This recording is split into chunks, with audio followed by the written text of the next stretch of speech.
नमस्कार, आपका बहुत बहुत स्वागत है। मैं हूं रूपा बुद्धि राजा। मैं हूं tarot card reader, vastu expert, numerologist. साथ ही साथ मैं हूं आपकी स्पिरिचुअल गाइड। और आप सभी दर्शकों को छठ पूजा की ढेरों शुभकामनाएं। ये पर्व ज़्यादातर बिहार में मनाया जाता है। बिहारी जितने भी होते हैं वो इसको बहुत ही महत्वपूर्ण माना जाता है। छठ व्रत जो होता है, छठ मैया की पूजा की जाती है। 4 दिन का ये दिवस होता है, 4 दिन ये पूजा चलती है। और इस पूजा को नदी में रहकर किया जाता है। सौभाग्य के लिए किया जाता है, ये अपने बच्चों के लिए किया जाता है ताकि आपके बच्चों की उम्र दीर्घ हो, उनको धन धान्य का आशीर्वाद मिले।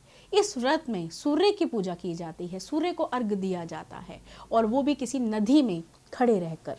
ये उगते सूरज को भी अर्घ दिया जाता है और सूर्य जब अस्त होता है तब भी अर्घ दिया जाता है। और ये व्रत महिलाएं ज़्यादातर रखती हैं, बहुएं रखती हैं। और ये व्रत उठाने का मतलब है 4 दिन तक बिना अन्न बिना जल के ये व्रत किया जाता है। और सूर्य को अर्घ देने के बाद ये 4 दिन तक ये दिवसीय जो छठ का पर्व है वो चलता है।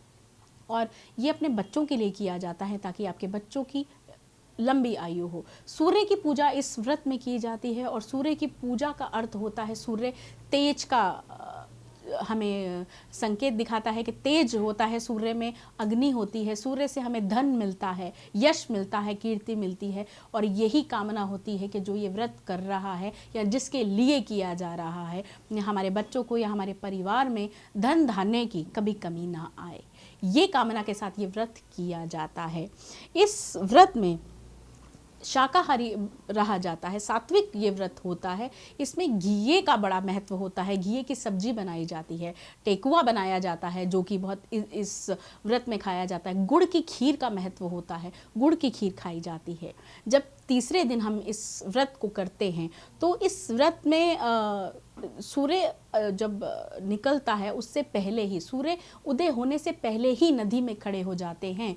उनका मतलब ये समझिए कि हम सूर्य के आगमन का इंतज़ार करते हैं। जैसे सूर्य निकल रहा है वैसे ही हमारी लाइफ से या हमारी जीवन से या हमारे परिवार के जीवन से सारी परेशानियां निकल जाएं और सब शुभ ही शुभ हो, लंबी आयु हो आपके परिवार और आपके बच्चों की।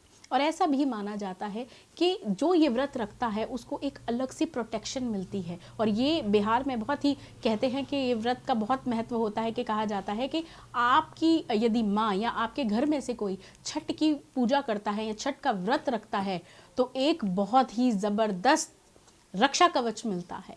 ये बहुत ही महत्वपूर्ण होता है, बहुत ही कठिन व्रत में से ये व्रत होता है।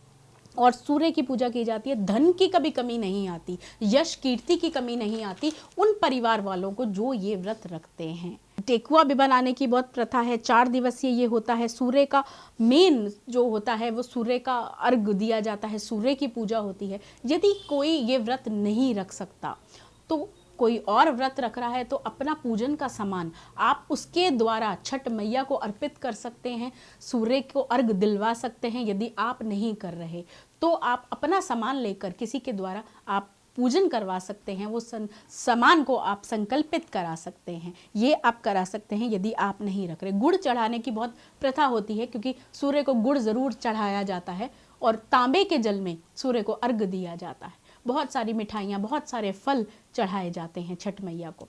तो छठ मैया सबका कल्याण करे, ऐसी मेरी कामना है। और फिर से आप सभी लोगों को छठ की ढेरों शुभकामनाएं। स्वस्थ रहिए और मस्त रहिए। धन्यवाद।